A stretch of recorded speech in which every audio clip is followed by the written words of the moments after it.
Like now in Angie's trial. Angie's trial is similar to what they did to the Mozzolettis. She campaigned for justice. They want to punish and scare all the activists in the SJC. Right? They want to scare every activist in the SJC.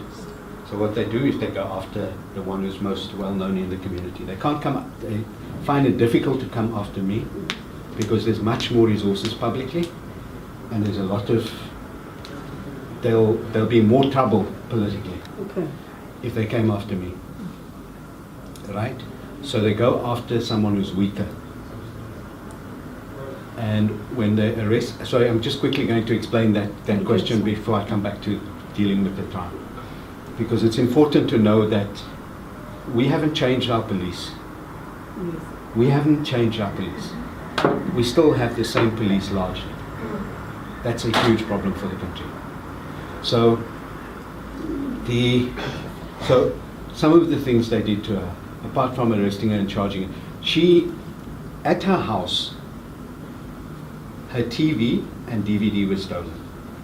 The grandfather of the chap who stole it came to tell her, and a neighbor came to tell her that he stole it. That chap was known as a criminal. He always got out. He had murdered, he had stolen, he had robbed, everything. Angie had stopped the community twice from necklacing him, saying, "You must be arrested, don't necklace him." She then, and she tried to make him an SJC, she made him an SJC member to hand out leaflets and stuff like that, right, just to try and reform him. She then, because they got the information, she and a group of people confronted him and said, "Where's the TV? And where's it?" He said, I can take you to where it is, but I was stealing it on behalf of someone else." And that someone else is a policeman. Is a policeman.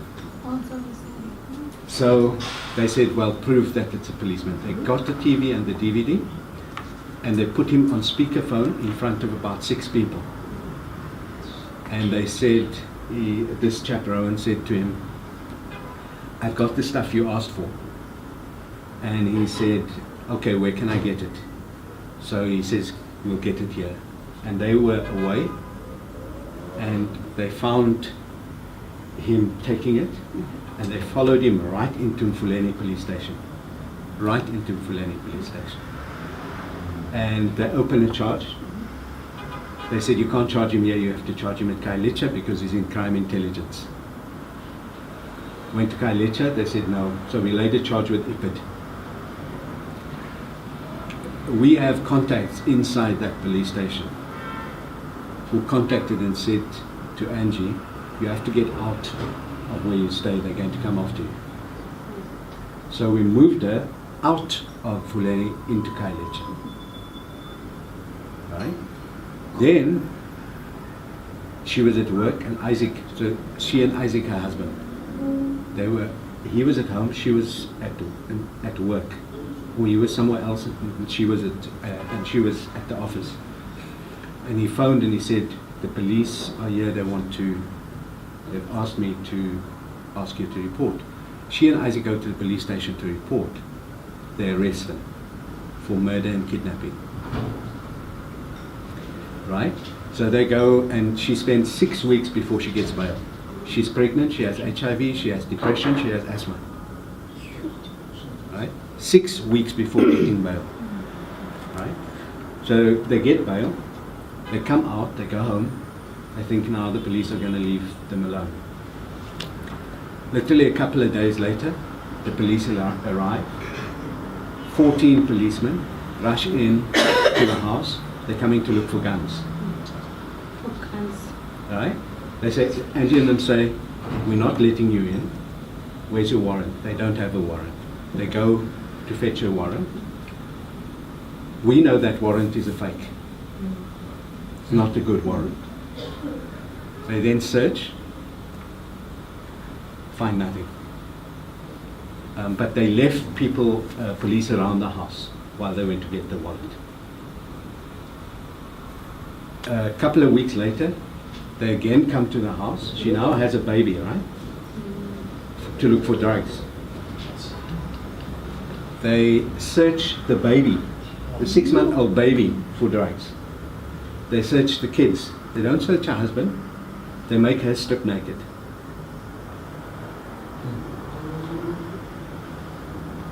Right? The only reason we haven't had to make all these things public is because her lawyers are saying to us, she's on trial. We don't want to make things worse for her.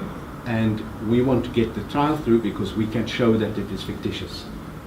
We want to get through the trial. Now this comes into where the trial is being dragged. The first witness was the grandfather of the chap, who said, yes, he'd seen them arrest, kidnap, right? But he had made 2 statements. One statement contradicts the other statement, right? 2 written statements. Then he says, while he's giving evidence led by the state, he looks at the first statement and he says, page 3 in there is not what I said, and it doesn't have my signature on it, it's got someone else's signature on it. Right? That's the first thing. And then he contradicts himself a million times and says, actually, Angie was very nice to, when our lawyers cross-examine him. They had the same with the next witness and the next witness and the next witness. We're only on to the 4th witness after 6-7 weeks of trial. The court case has cost us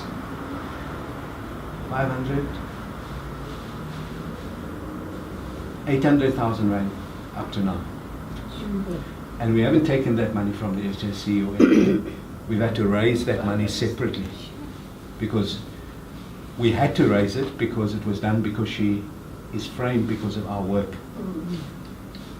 She's been framed because of our work and her husband. So a case gets dragged out because you have to cross-examine witnesses. You really have to cross-examine witnesses. And she could go to jail for life with this.